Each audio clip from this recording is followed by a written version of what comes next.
Hey guys, welcome back to my channel. My name is Gage Dillon, and today we are going to be getting into some Scream 6 predictions. Now, if I'm able to edit this and get this out on the day that I plan to, this is going to be out on Friday, February 10th, which is exactly 1 month before Scream 6 comes out. I'm super excited that we got this movie so soon, and it is only 1 month away, so I thought this would be the perfect opportunity to get into some predictions and theories since it's almost here. I actually had quite a few more predictions than there are in this video, but I didn't want to overstuff this video with too many of them. I thought I would keep it short and sweet with 6 predictions for Scream 6. So with that all being said, let's just go ahead and get right into the video. Okay, so to start us off, prediction number 1, one of the twins dies. Now, maybe this is because I think they could be trying to parallel Randy a little bit like they did with Scream 2. He was killed in Scream 2 by Mrs. Loomis, so maybe they'll try and parallel that with one of them dying in this movie, Mindy or Chad. It could be either one of them.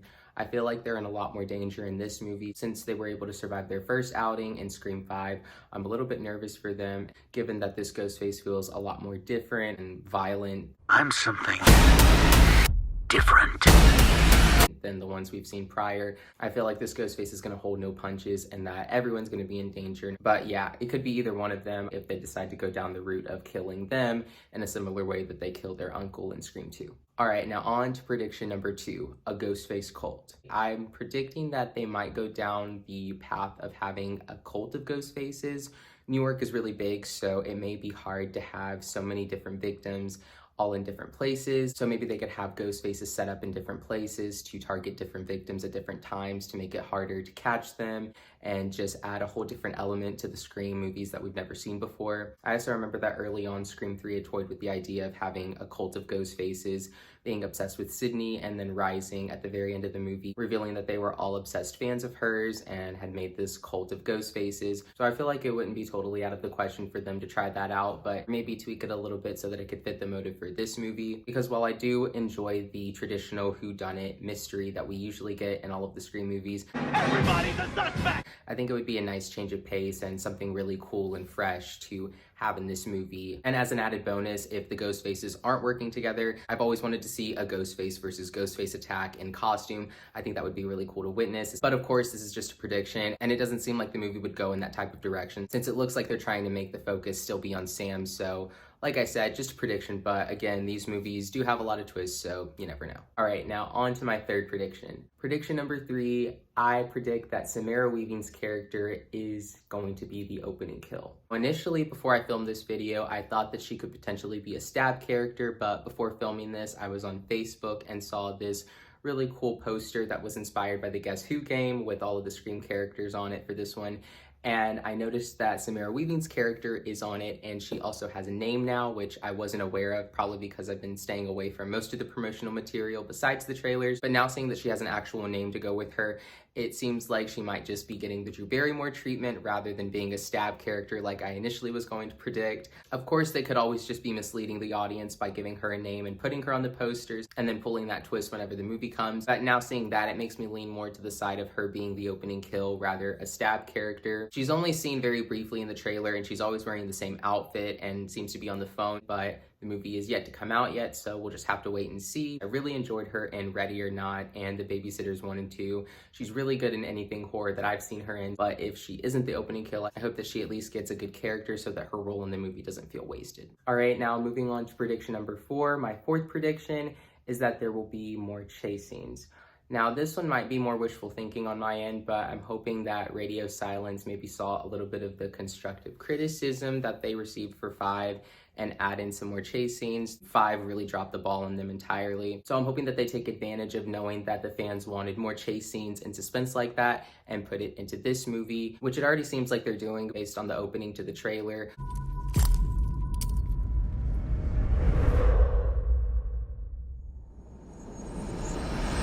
A lot of good suspense and cat and mouse elements there. And on top of that, New York is such a big place and there's so many different places that could have nice suspenseful chase scenes. So with that, I'm really hoping that they take the location and criticism and make the most of it and really run with what they have. All right, so now we're on to my 5th prediction. Prediction number 5. I think that this could be the first Scream movie to have an open-ended cliffhanger ending. This was also an idea that was explored with a little bit in 4, where Jill was going to get away with her murder spree and Sydney was going to be seemingly dead until the very end, where a medic calls out that there's someone alive, and it ends with you not knowing whether it's Sydney or someone else in the house. So I can see them maybe potentially doing something like that here in this movie, where a character's fate is maybe left up in the air, or potentially they could have a killer get away or not be revealed until the 7th movie. I'm not the biggest fan of a Scream movie ending that way. However, with the success of 5 giving us a 6 and the hype and undeniable success that 6 is gonna get, I could see them having the confidence with this one having a cliffhanger ending, because they more than likely know they're gonna get a Scream 7. So I mean, I could totally see that happening, but as far as me being excited about it, I wouldn't be the biggest fan of this type of ending for a Scream movie, but I of course would be open to giving it a shot. All right, on to my final prediction. Prediction number 6, one of the returning characters from the main group in 5 is a killer. Now, of course, Kirby is returning too from Scream 4, but her character seems to be an FBI agent, and she actually looks like she's investigating these murders with what looks to be her partner, so I think the chances of Kirby being a killer is probably slim to none. However, with 5 being the most recent movie, it seems more likely that if they wanted to have a killer from a previous Scream movie come back and be a killer in a new movie, I feel like they would want to do that with the most recent movie rather it being one from 10 or 11 years ago. As a side note, minus the Roman being the mastermind since the beginning, which wasn't canon until Scream 3, this would technically be the first time where a returning character comes back and is Ghostface. That's never happened otherwise. We've had returning characters come back and be killed or have come back to be the opening kill, but we've never seen a returning character come back and be Ghostface. So I feel like if they were to do that, they would definitely pick someone from the main group in 5, whether it be